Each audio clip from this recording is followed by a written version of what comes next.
But you talked about earlier how it's more like you're in the wine business. And I think I understand why. And that's because coffee is an agricultural product. It's an agribusiness, completely. Which varies from, I would imagine I don't know what the coffee growing season is like. I don't know if it's continuous because you are in the tropics for the most part, but things still vary from harvest to harvest. So are you going through a blending process on a regular basis to keep obviously you have to, I would imagine, to keep the product consistent? Completely. And that would be the wine reference as far as blending and things.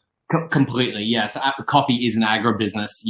It's not a random brown seed that turns up in Starbucks. It is, the coffee is a fruit that grows on a tree between the tropics. You need a lot of altitude and, a lot of rainfall to grow coffee. And it absolutely is an agribusiness. We are at the mercy of the weather, of climate change, of cultivation, of processing, much the same way that wines are. So absolutely, in our standard Mr. Black blend, we use 3 or 4 coffees, depending on the time of year.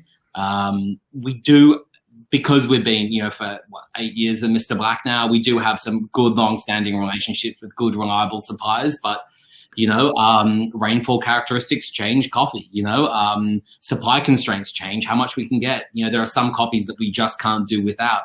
So if we do need that, lovely, fruity, acidic, Ethiopian or Kenyan coffee, and we're not quite getting it from one coffee this year, we'll profile a bunch of others and we'll sub those in. So, it's absolutely not like we have a standard recipe and we stamp that out. We get massive variation in our coffees, and it's the job of our head of coffee and his team to manage that throughout the process.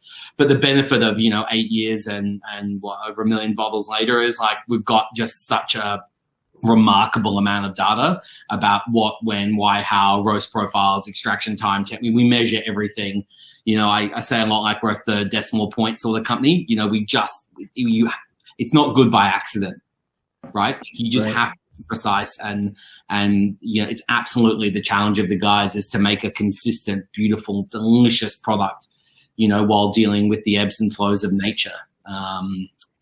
We do also do other products, in limited releases like single origins and things like that showcase that variation, that showcase what one thing does. But yeah, the challenge of Mr. Black is making it taste as good as it does all year round. So when is there a Cope Luwak version coming out? It's sort of good that's sort of falling out of the vernacular of the world, because it's it was sort of like when we started like 10 years ago, everyone's like, oh, that's like the best coffee you can get. And then, it sort of came to like the cruelty involved. Now sort of falling out of the coffee vernacular, which is good. It's taken 2 decades to make people not think that coffee that's come out of the sphincter of a civet is good. But, we're getting there in time. Yes. Everything eventually in time. Again, folks, we're talking to Mr. Tom Baker from Mr. Black. Mr. Black Cold Brew. You can find out more at mrblack.co or on Instagram at Mr. Black Spirits. It is available for purchase on Mr. Black CO in the US. Is that correct? Yeah, you can buy it. It'll send you to another shop to buy it, but you can buy it in the US in almost all states.